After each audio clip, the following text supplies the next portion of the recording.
എല്ലാ സന്തോഷങ്ങൾക്കും ഒരു അവസാനം ഉണ്ടല്ലോ, പ്രത്യേകിച്ച് പ്രണയത്തിൻ്റെ കാര്യത്തിൽ. കർണികയ്ക്ക് സംഭവിച്ചതും മറ്റൊന്നായിരുന്നില്ല. അവളുടെ ജീവിതത്തിൽ അവൾ അവസാനമായി സന്തോഷിച്ച, ഒരുപക്ഷെ അവസാനമായി പുഞ്ചിരിച്ച നാളായിരുന്നു അന്ന്. പൂവരശി മനയിൽ തൃക്കാർത്തിക നാളിലെ ആ രാത്രി.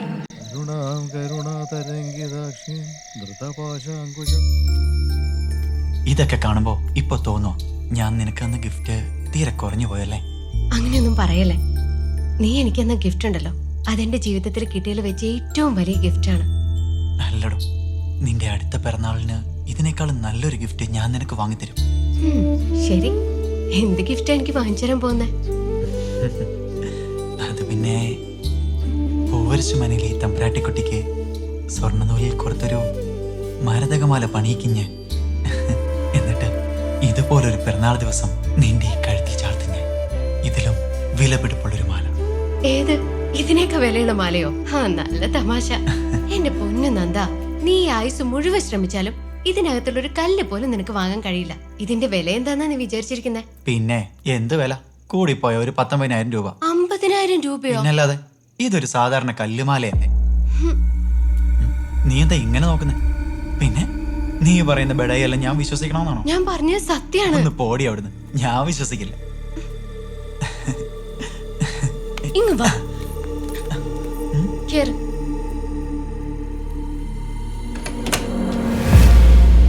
എങ്ങോട്ട് കയറാൻ? ഈ അലമാരയിലേക്കോ? നിനക്ക് എന്താടി? നീ എന്താ ഇങ്ങനെ നോക്കുന്നേ?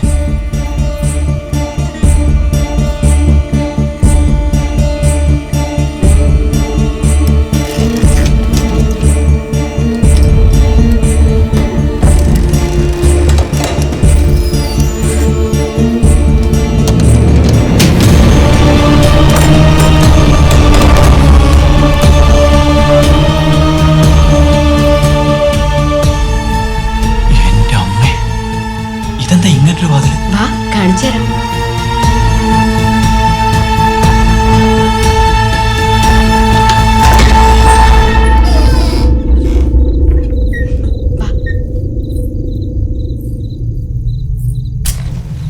നീ എങ്ങോട്ട് എന്നെ കൊണ്ടുവന്നേ? പേടിക്കണ്ട, എന്തായാലും നിന്നെ കൊല്ലാനല്ല.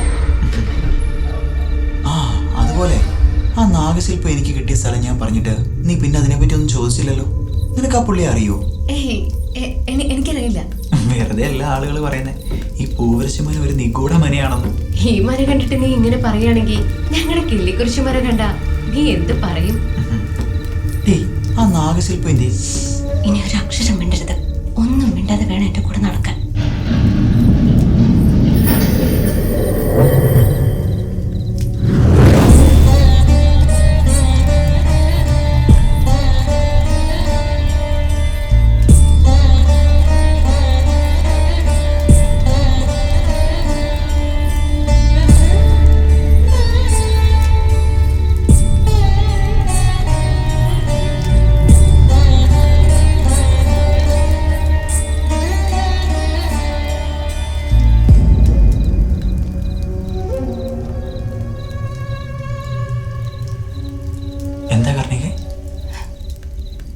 നന്ദ, നിന്നെ എനിക്ക് അത്രയ്ക്ക് ഇഷ്ടമായതുകൊണ്ടാണ് നിന്നെ ഞാൻ ഇങ്ങോട്ട് കൂട്ടിക്കൊണ്ട് വന്നത്. ഈ മനയിൽ ഇങ്ങനെ ഒരു അറിയുള്ള കാര്യം വെളിയിൽ ആർക്കും, എന്തിന് വാസുവേട്ടന് പോലും അറിയില്ല. നീ ഇതാരോടും പറയരുത്, നിന്റെ കൂട്ടുകാരോട് പോലും. ഞാൻ ആരോട് പറയാനാടോ? നീ പേടിക്കാതെ. പേടിച്ചിട്ട് തന്നെ. ഇതാരെങ്കിലും അറിഞ്ഞ പിന്നെ കർണികയില്ല.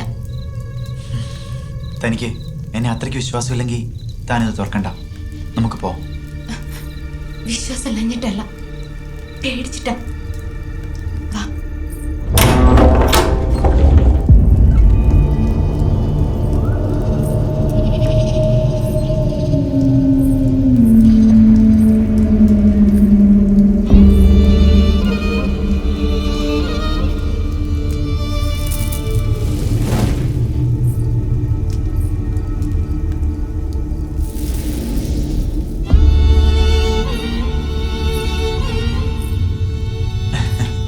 എന്തൊക്കെയാടി ഇതൊക്കെ?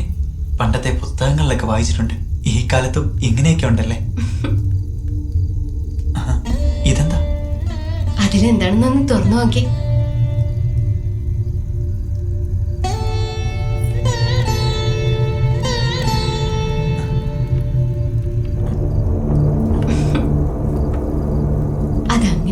കൊടുക്കാൻ പറ്റില്ല, ഞാൻ വിചാരിക്കണം. അതെന്താ, വല്ല മാജിക്കും ആണോ? ആ, ചെറിയൊരു മാജിക് ആണ്. പിന്നെ ഇത് വേണം. ഓ, നീ എന്താ ആളെ കളിയാക്ക? താക്കോലുണ്ടെങ്കിൽ ആർക്ക് വേണേലും തുറന്നുകൂടെ? ഓ, എന്നൊന്ന് തുറന്ന് കാണിച്ചേ. ഇവിടത്തെ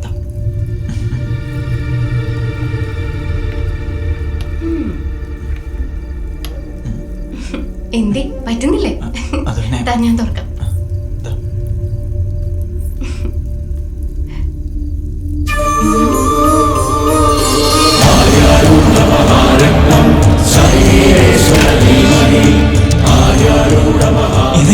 ഇതെങ്ങനെ സംഭവിച്ചു?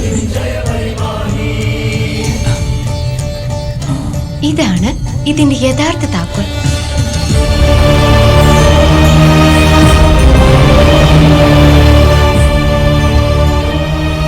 കേൾക്കുമ്പോ അന്ധവിശ്വാസമായിട്ടൊക്കെ തോന്നായിരിക്കും. പക്ഷെ ഈ മോതിരത്തിന്റെ സാന്നിധ്യമില്ലാതെ ഈ പെട്ടി തുറക്കാൻ കഴിയില്ല. അതിന് മാത്രം സൂക്ഷിക്കാൻ എന്താ ഈ പെട്ടിയില്? തുറന്നു നോക്ക.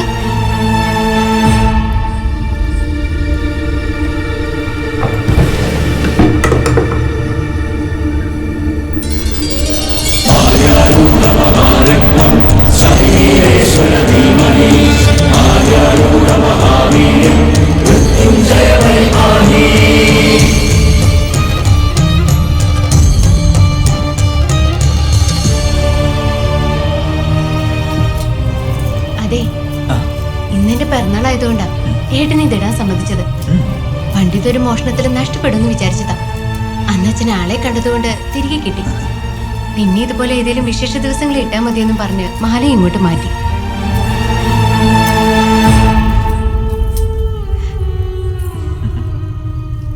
ഇപ്പൊ എന്ത് പറയുന്നു? ഇത് 50,000 രൂപയ്ക്കേ ഉള്ളൂ എന്ന് തോന്നുന്നുണ്ടോ? എടി, എന്ത് രത്നങ്ങളായത്? നീ ആര്യരൂടെന്ന് കേട്ടിട്ടുണ്ടോ? ഇല്ല. പരമ്പരാഗതമായി ഈ മനയിൽ സൂക്ഷിക്കുന്ന ഒരു കുഞ്ഞു നിധിയാണിത്.